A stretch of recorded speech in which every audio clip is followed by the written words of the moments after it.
ಸಿದ್ದರಾಮಯ್ಯನವರಿಗೆ ಮೂಡ tension ನಾಳೆ ಇನ್ನಷ್ಟು ಜಾಸ್ತಿ ಆಗುತ್ತೆ. ಯಾಕಂದರೆ ನಾಳೆ ಹೈಕೋರ್ಟ್ನಲ್ಲಿ ಭವಿಷ್ಯ ನಿರ್ಧಾರ ಆಗೋ ಹಿನ್ನೆಲೆಯಲ್ಲಿ, ಹೈಕೋರ್ಟ್ನಲ್ಲಿ ವಿಚಾರಣೆ ನಡೆಯೋ ಹಿನ್ನೆಲೆಯಲ್ಲಿ ಮುಖ್ಯಮಂತ್ರಿಗಳು ಈಗಾಗಲೇ ಕಾರ್ಯಪ್ರವೃತ್ತರಾಗಿದ್ದಾರೆ.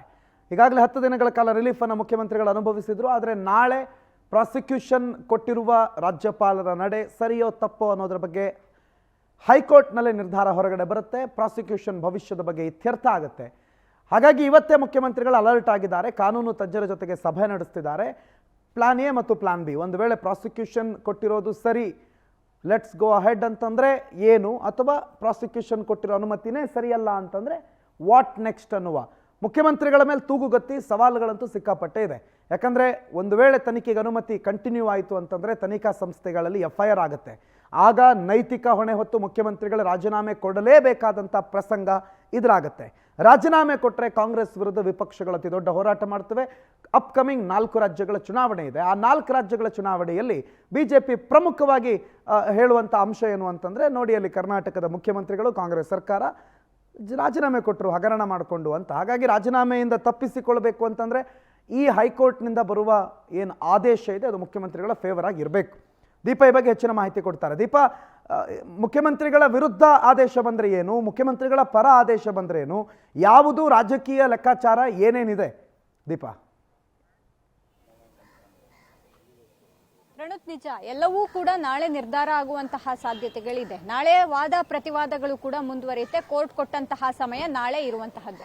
ಪ್ರಮುಖವಾಗಿ ನೋಡ್ತಾ ಹೋದ್ರೆ ಪ್ರಾಸಿಕ್ಯೂಷನ್ಗೆ ಅನುಮತಿಯನ್ನ, ಅಂದ್ರೆ ಗವರ್ನರ್ ಕೊಟ್ಟಂತಹ ಆದೇಶವನ್ನ ಕೋರ್ಟ್ ಎತ್ತಿ ಹಿಡಿದ್ರೆ ಒಂದ್ ರೀತಿಯಾದಂತಹ ಡ್ಯಾಮೇಜ್ CM ಸಿದ್ದರಾಮಯ್ಯ ಹಾಗೂ ಅವರ ಕುಟುಂಬಕ್ಕೆ ಆಗೋದಂತೂ ಗ್ಯಾರಂಟಿ. ಯಾಕಂದ್ರೆ ಅನಿವಾರ್ಯವಾಗಿ ಅವರ ಕುಟುಂಬಸ್ಥರು ಕೋರ್ಟ್ ಮೆಟ್ಲೇರ್ಬೇಕಾಗತ್ತೆ. ಜೊತೆಗೆ ಮುಂಬರುವಂತಹ ದಿನಗಳಲ್ಲಿ CM ಅನಿವಾರ್ಯವಾಗಿ ರಾಜಕೀಯದಲ್ಲಿ, ಅದರಲ್ಲೂ CM ಸ್ಥಾನಕ್ಕೆ ರಾಜೀನಾಮೆಯನ್ನು ನೀಡುವಂತಹ ಪರಿಸ್ಥಿತಿ ಕೂಡ ಎದುರಾಗಬಹುದು. ಆದ್ರೆ ಗೊತ್ತಿಲ್ಲ ಅದೇನಾಗುತ್ತೆ ಅನ್ನುವಂತಹದ್ದು ಒಂದು ಕಡೆ. ಮತ್ತೊಂದು ಕಡೆ ಈ ರೀತಿಯಾಗಿ ಅಂದ್ರೆ ಮುಂಬರುವಂತಹ ದಿನಗಳಲ್ಲಿ 4 ರಾಜ್ಯಗಳ ಚುನಾವಣೆ ಏನಿದೆ ಅದರ ಮೇಲೂ ಕೂಡ ಈ ಒಂದು ಪ್ರಾಸಿಕ್ಯೂಷನ್ ಎಫೆಕ್ಟ್ ದೊಡ್ಡ ಮಟ್ಟದಲ್ಲಿ ತಟ್ಟಬಹುದು ಅಂತ ಹೇಳಲಾಗ್ತಿದೆ. ಯಾಕಂದ್ರೆ ಅಲ್ಲಿರುವಂತಹ ಕಾಂಗ್ರೆಸ್ ಸರ್ಕಾರ ಈ ರೀತಿಯಾದಂತಹ ಭ್ರಷ್ಟಾಚಾರವನ್ನ ಮಾಡ್ತಾ ಇದೆ, ಈ ರೀತಿಯಾಗಿ ಜಾಗವನ್ನ ಕಬಳಿಸುವಂತಹ ಕೆಲಸ ಮಾಡ್ತಿದೆ. ಖುದ್ದು CM ಅವರೇ ಇದೀಗ ಪ್ರಾಸಿಕ್ಯೂಷನ್ಗೆ ಒಳಗಾಗಿದ್ದಾರೆ ಅನ್ನುವಂತಹ ವಿಚಾರಗಳನ್ನ ಇಟ್ಟುಕೊಂಡು 4 ರಾಜ್ಯಗಳಲ್ಲೂ ಕೂಡ BJP ಒಂದಿಷ್ಟು ಸ್ಟ್ರಾಟಜಿಯನ್ನ ಮಾಡಬಹುದು.